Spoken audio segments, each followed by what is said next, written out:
Saya kasih rahasia ya. Ini rahasia penting. Ini serius, penting sekali. Ini di antara kita aja nih. Makkah dengan Madinah itu disebut dengan Al-Haramaini Asy-Syarifaini. Saya berhenti di syaraf dulu. Syarifaini itu dari kata syaraf. Kalau satu syarafun, kalau dua syarifain. Karena Makkah dengan Madinah dua kota, maka disebut Asy-Syarifain. Kenapa disebut dengan Asy-Syarifain? Al-Haramain Asy-Syarifain. Al-Haramain, tempat yang kalau Anda berbuat yang haram seketika diluruskan. Supaya saat keluar dari situ Anda nggak bawa yang haram, bersih Anda. Makanya sunnahnya sebelum berangkat ke sana, koreksi diri dulu, muhasabah. Tobat sama Allah. Ya, nanti akan dibuka di sana. Kalau Anda belum tobat, belum benar-benar itu dibuka. Dibuka itu bisa ditampakkan pada kita, bisa ditampakkan pada orang. Kalau dampaknya buruk pada orang lain, itu ditampakkan pada orang. Kalau untuk pribadinya dibuka. Tiba-tiba misalnya cuma antum yang susah. Susahnya itu sesuai kebiasaan. Sesuai kebiasaan. Dulu saya tugas 2010 itu yang ada yang kalau orang mandi airnya nggak keluar. Nggak keluar airnya tuh. Nah kita sudah paham tuh. Apalagi kalau dari daerah misalnya yang utusan yang ada dakar ya sektor itu petugas-petugas dari Indonesia udah paham, udah dibekalin. Begitu nanya ke pembimbing, Ustaz saya begini jawaban gampang aja. Bapak punya masalah apa dengan air? Punya masalah apa ente dengan air? Wah nggak ada kok. Itu saya bingung aja, dia masuk nyala, saya masuk mati katanya. Bukan, sebelum kesini punya masalah apa dengan air? Coba ingat-ingat dulu. Oh, diem aja, habis itu nangis. Iya Ustaz, saya ngaku salah. Ngaku salah jangan sama saya, gitu kan? Ngaku saya salah sama Allah, ngaku salah. Kenapa? Kenapa emang? Itu, saya itu punya kebiasaan. Kalau di rumah itu, kan kalau di kampung-kampung itu kan suka ada dari pusat air pakai selang kan? Pakai selang disalurkan ke rumah. Itu selang punya orang disalurkan ke dia. Di selangnya dari pusat diambil, yang punya orang disalurkan ke dia tuh, masukin situ. Nah itulah yang jadi persoalan. Begitu nyampe sana belum ditobatin tuh. Ya nyampe sana akhirnya apa? Udah tobat aja. Minta ampun sama Allah, minta maaf, minta macam-macam dan sebagainya. Begitu dikerjakan ringan tuh. Ringan. Ada yang dia tiba-tiba tawaf, senggolan sama jemaah-jemaah yang Afrika. Begitu senggolan, dia nggak terima gitu kan. Ya, diterima. Orang Afrika pakai bahasa Afrika, dia pakai bahasa Sunda. Ya. Orang Afrika mungkin niatnya minta maaf, dia nggak tahu gitu kan. Non sia hidung. Misalnya, dia pakai bahasa Sunda. Itu kan hal yang percuma. Dia nggak ngerti, antum nggak paham, ya kan? Akhirnya apa? Dia keluar kata-kata yang nggak enak, dasar bau, ya. Udah dibalas. Begitu wukuf, dia aja yang bau, yang lain nggak. Nyium bau aja kemana-mana, bau ya nggak ada, itu biasa-biasa aja. Nah itu yang disebut di Quran surah kedua Al-Baqarah ayat 197, paling kanan sebelah atas. Al-hajju asyurun ma'lumat, faman farada fihinna al-hajja fala rafatha wala fusuqa wala jidala fil hajj. Haji itu udah jelas waktunya, siap-siap. Tapi kalau udah siap mau berangkat, ingat, fala rafath, jangan berkata-kata kotor, larangan. Begitu keluar seketika nanti diluruskan oleh Allah. Supaya dibereskan semua di situ, pulang-pulang mabrur. Mabrur itu kan kotorannya hilang, baiknya muncul. Dibuang kemudian di sana, hilang, balik jadi bagus. Tapi syarafain, ya syarifain itu dari kata syaraf. Syaraf itu kebaikan yang saat dikerjakan dibalas. Kalau antum sering berbuat baik, apalagi di Mekah Madinah berbuat baik, dibalas antum saat itu. Tiba-tiba kok dikasih kurma cuma antum aja. Tiba-tiba antum tuh mudah masuk ke masjid, orang lain susah. Antum tuh tiba-tiba saf pertama aja. Yang paling enak tuh begitu saf pertama, ada orang ngasih kurma lagi. Ngasih kurma. Dan maksa. Harus diambil. Ya, itu tuh luar biasa gitu. Tawaf orang susah, antum tuh mudah. Ya, pengen nyium Hajar Aswad sampai orang dorong-dorongan, pasang joki, ya, macam-macam. Sampai udah masuk ke situ langsung kejedot jadi ada lagi gitu kan. Datang tiba-tiba mulutnya bibirnya bengkak. Kenapa Pak? Ini begitu saya mau nyium Hajar Aswadnya balik nyium saya. Bilang aja jendol gitu kan. Ada macam-macam. Ini tuh enak, lancar, tenang. Semakin banyak kebaikan dibalas. Nah ini kata Syekh Hashim, wa nahika bihadza syarafan. Di orang berilmu itu syaraf, punya kemuliaan yang saat dia butuh sesuatu langsung dijawab oleh Allah. Inilah kemuliaan majlis ilmu. Kenapa disebut syaraf? Ini mesti paham nih bahasa begini. Kalau ini bukan ahli bahasa, nggak akan dibedakan. Ada syaraf, ada fadlun, beda. Begitu disebut syarafan, ahli ilmu itu bedanya dengan orang biasa. Begitu dia bermohon kepada Allah, seketika dikabulkan. Ahli ilmu tuh. Makanya kalau doa antum pengen cepat dijawab, datangin majlis ilmu, rajin belajar. Yang tadi yang betul-betul. Makanya Nabi Sulaiman itu, waktu pengen mindahkan arasnya, istananya Balkis.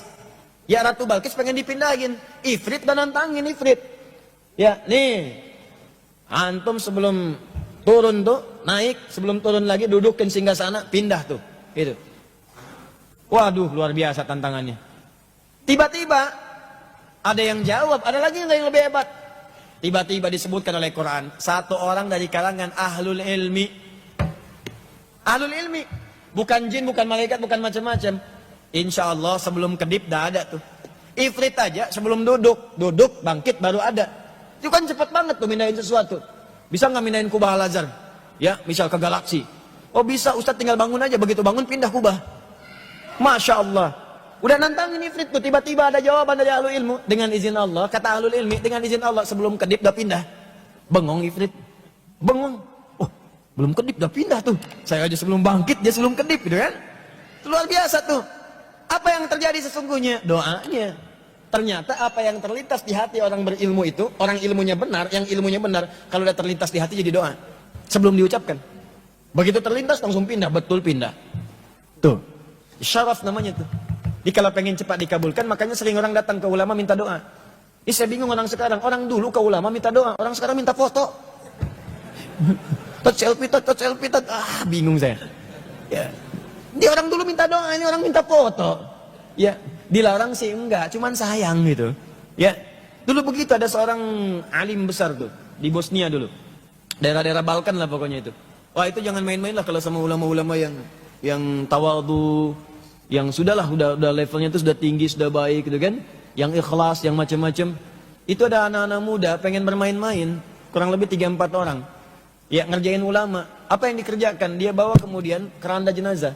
Temannya suruh tidur di situ. Yuk kita kerjain nih. Katanya ulama hebat, kita bisa tipu dia. Mau main-main. Begitu sudah datang di tempat itu dia sampaikan, ya Syekh Fulan, namanya Syekh Yazo, ya. Ya, begitu datang di situ, coba katanya ini ada yang meninggal. Bisa nggak saya sholatin gitu ya kan? Mereka udah nahan tawa-tawa. Tapi ini ustadzan aja nih ulamanya, alimnya ustadzan. Dia katakan, benar ini meninggal. Ya. Ini yang disolatin yang hidup apa yang meninggal? Tuh. Yang disolatin hidup apa meninggal? Mereka jawab, tidak ada orang hidup disolatin saya katanya. Yang ada orang meninggal. Sampai 3 kali nanya, 3 kali. Dia orang hidup apa meninggal? Orang meninggal katanya. Orang hidup apa meninggal? Orang meninggal. 3 kali disebutkan. Begitu sudah 3 kali, tanya lagi sayanya. Ini orangnya baik apa enggak? Ini baik. Orangnya bagus, baik. Ya, kami bersaksi. Makanya kalau ada yang meninggal suka ada yang nanya.